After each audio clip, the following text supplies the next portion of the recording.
Okay, guys, so I'm done with this one. So I did patterns sometimes I colored areas in, and I did different designs around each heart. Okay, I just took my time and I outlined, I colored it neatly inside the hearts. Sometimes I added designs afterwards. The last step, and you're using markers, okay? The last step is with your black marker, is just to go over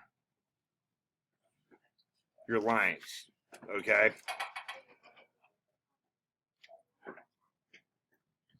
That's your last step, okay?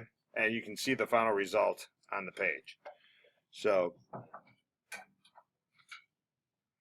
just carefully going over it, splitting everything up.